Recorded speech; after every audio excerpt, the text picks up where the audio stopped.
In this episode, I respond to a student's question about endings, specifically when dreams we have with our horses come to an end.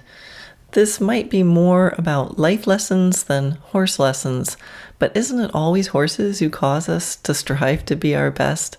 So here we go, episode 140, Endings. Hi, I'm Karen Rohlf, and welcome to Horse Training in Harmony.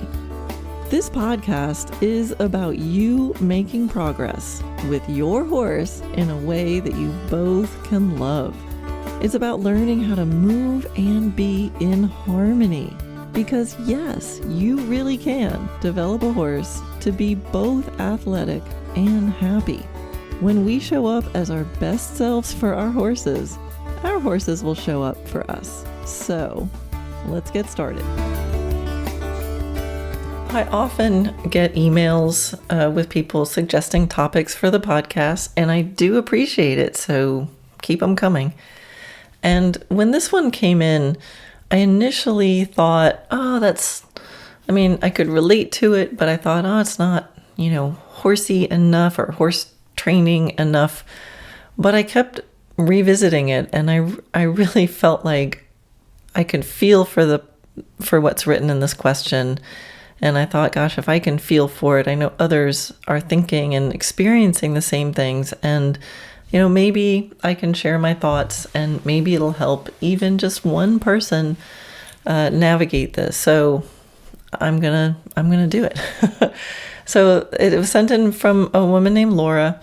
And I think I'll just read the email. It's so beautifully written, and I appreciate her vulnerability in sharing this and reaching out to help. So I want to encourage that, because I think community is so important, and the community within Dressage Naturally and this podcast, from what I've experienced with the people that I've met that have connected with how I teach and what I do, I've just been so touched by it. So I hope this brings some clarity and some help with this subject. So I'll just start by reading the email. She says, "Hi, Team DN. I have a possible topic for the pod. In my late 30s, I decided to make my lifelong dream to have horses come true. And that was 2 decades ago, and it really has been a dream come true, thanks in no small part to Dressage Naturally. Some disabling health events over the past few years are forcing me to confront something I've never thought about in a concrete way, that my horse dream, or at least as I've conceived and enjoyed it, may need to come to an end. I'm a rural backyard horse owner, and I don't have any horsey friends to process with, nor have I found much on the internet, even though every horse person's story has a beginning, a middle, and an end. What do these endings look like? Especially for heart-centered horse people, for whom horses are much more than a casual affair. This is a soul-searching question for me. I've literally built my life around having horses, and now it may be that I need to move on from them entirely. I can't even believe I'm writing that. At the moment, I'm consoling myself with thoughts of downsizing or rehoming my riding horse and seeing if I can continue the journey with my minis. But even that would be an enormous change from the horse life I'd hoped to live for so many years to come. So Karen, I'm wondering if you would consider talking about endings. I know this falls under life coaching more than horsemanship, but you're just as good at the former as the latter. I'm also aware that this topic isn't necessarily good for business and would understand completely if you don't take it on. Basically, this is a selfish ask. Just knowing I'm not the only person to face unexpected and unwelcome difficult decisions about my horse life would be a great source of relief and comfort. I'm sure others in my situation would be grateful for your thoughts and wisdom as well. Laura." So you can see, what a beautiful writer Laura is. And you can see why, even though I initially read it and I felt for her, I thought, maybe it's not such a great podcast episode. Not because it's quote unquote bad for business. I don't really think of it that way. But I wasn't sure that maybe I was good enough to answer it. It feels like a big subject. But then again, I've been in this horse business and in this animal world and think about self-development and how to be the best human I can be. And I was really touched by the request and to think that I could speak to this. So the first thing that as I started taking some notes and thinking about what I was going to say, I thought, gosh, it's going to be really hard to talk about this without sounding, too cliche at times. The every new beginning comes from some other beginning's end kind of thing. And I can definitely relate. I mean, I'm 50. What am I? I think I just turned 58. So I'm 58 years old. And so for sure, I've felt the gradual march towards more endings, right? So sometimes they're sudden and distinct, and sometimes it's gradual. My back is more precarious, and so I've sort of made a promise to myself that I'm not going to ride other people's horses anymore. I'm going to save every bit of wear and tear for my own horses. But that felt like an ending. It felt like a part of my life with horses that I'm never going to get back. I'm not getting any younger. That wear and tear is not going to go away. And noticing the types of horses that I'll ride or not ride, the type of training issues or moments that I'll ride out on a horse or deal with. And so I think we can all relate to this idea that things are changing and there's things that we all can't do anymore. And just sometimes it's dramatic because it happens more distinctly instead of just gradually. So I think when I think about it, I think about every moment is having a beginning and a middle and an end. So it's kind of the first thing I think about is how am I measuring time, right? Is it in like decades? Is it in seasons? Is it in just moment by moment by moment? It was like I was young and then, now I used to compete. Now I don't. That's a huge block of time. I used to be able to ride anything. Now I'm more selective. So we can measure it in big chunks of time.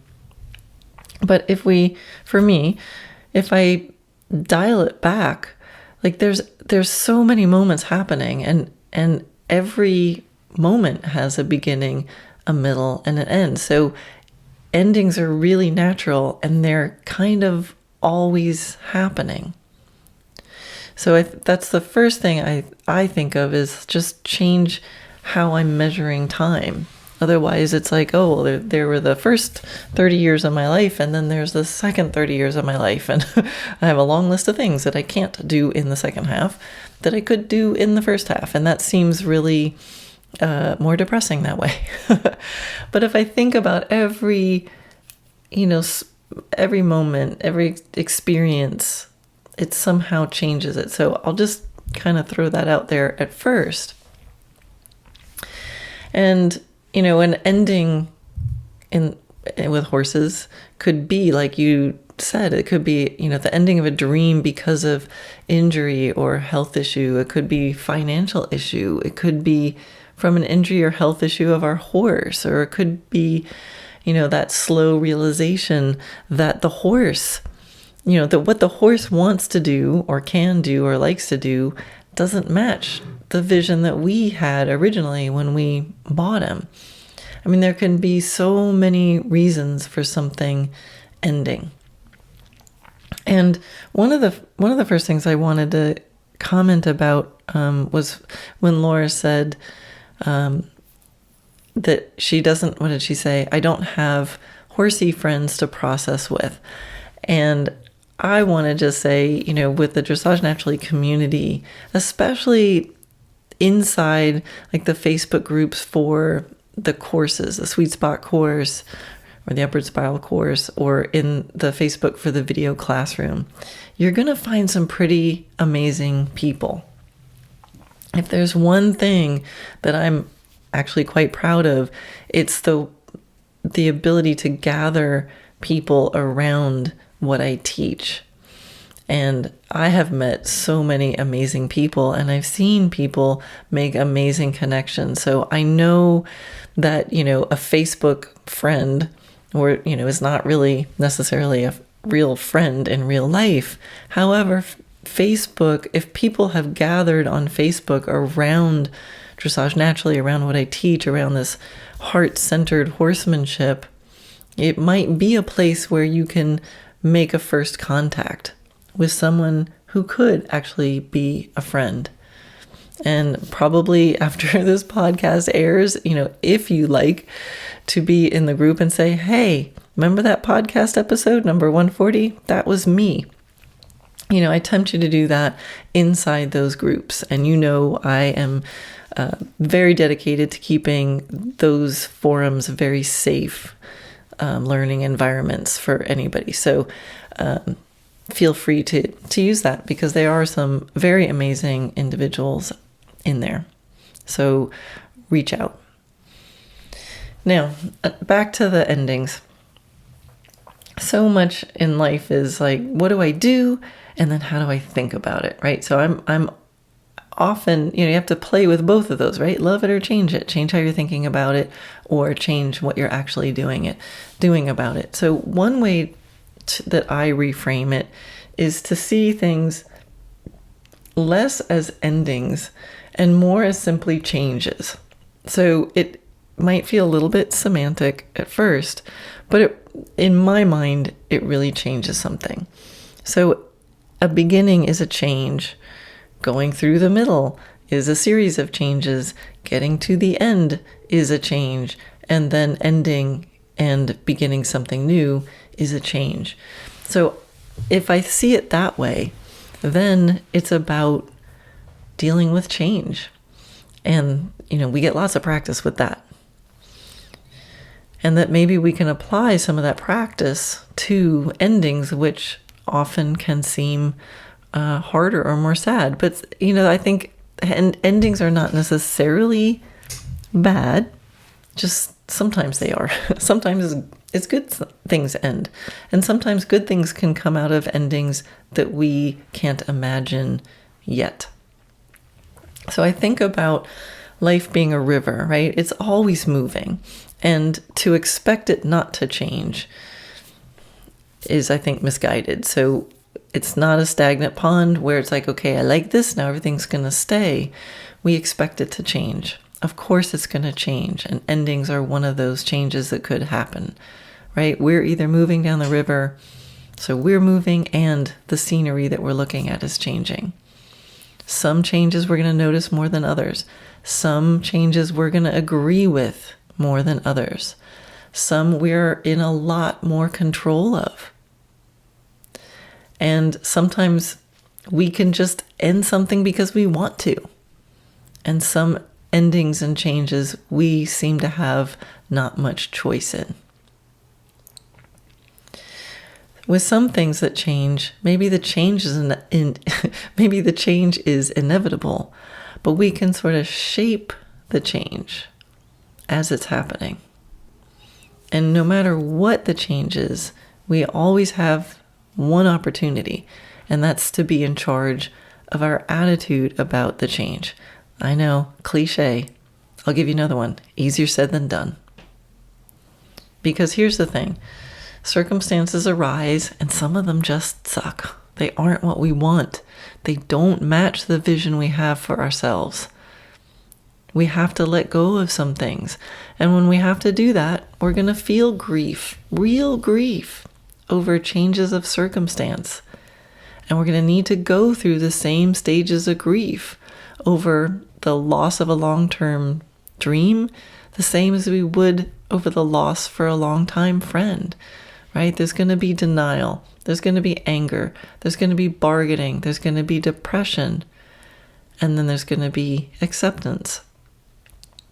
So I think of Michael Singer and his quote, "Surrender to the moment that's unfolding in front of us."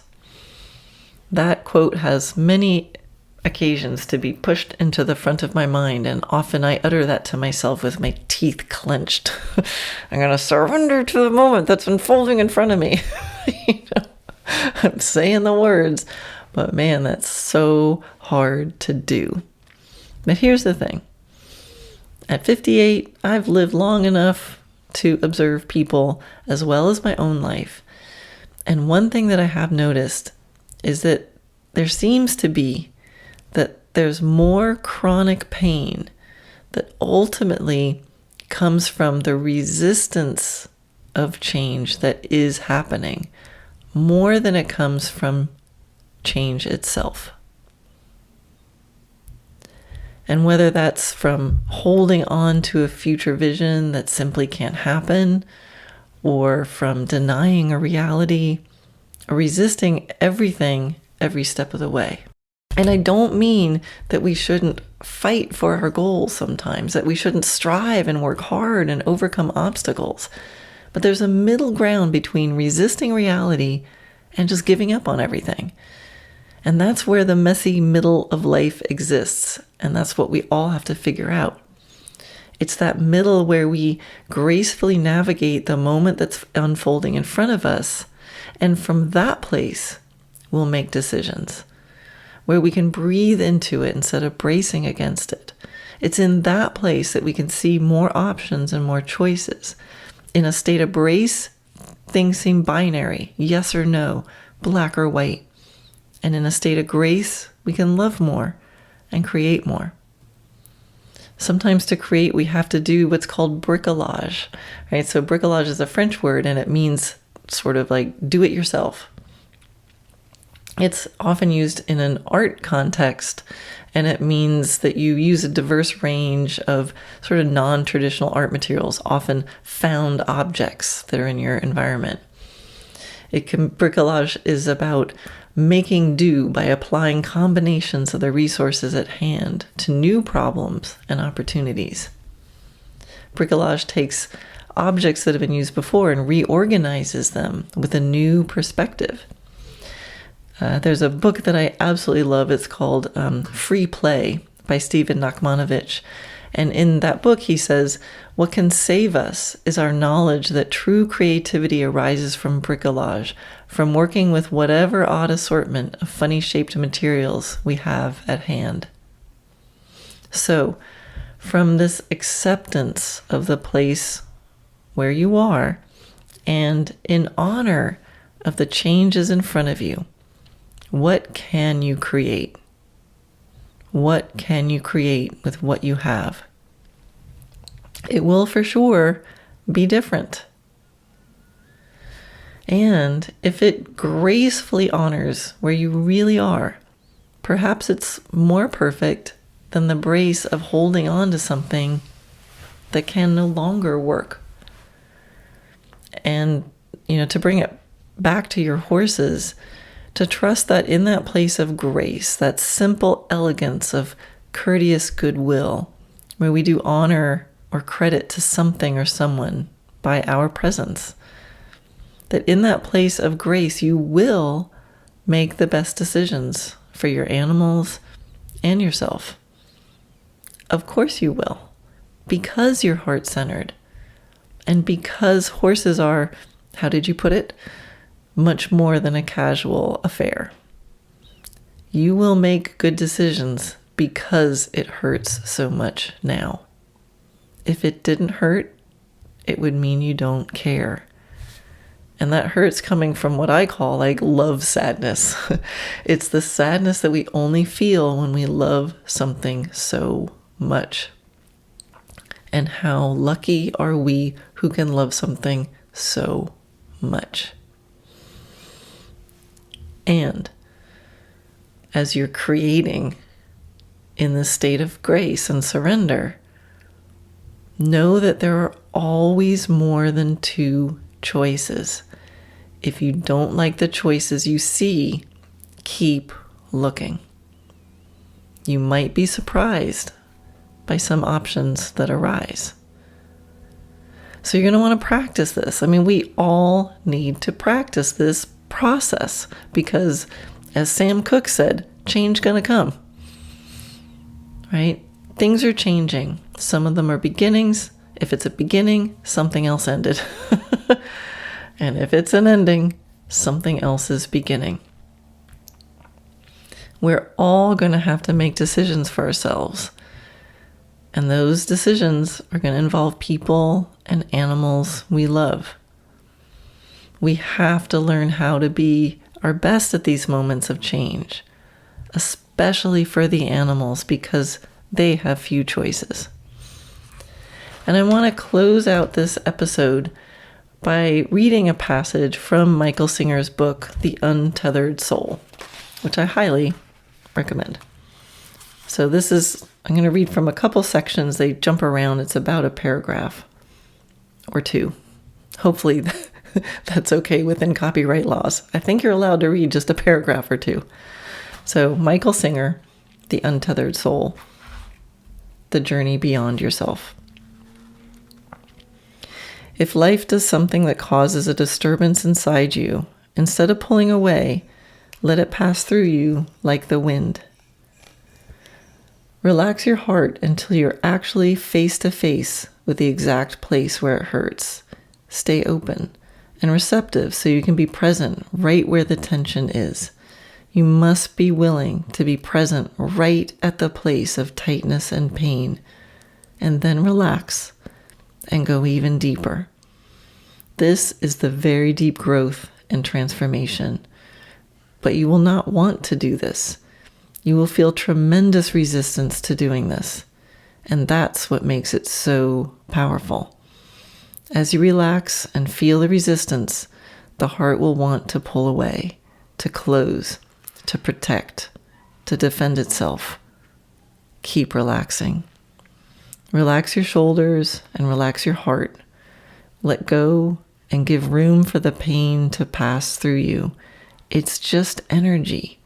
Just see it as energy and let go. This is the core of spiritual work. When you're comfortable with the pain passing through you, you will be free.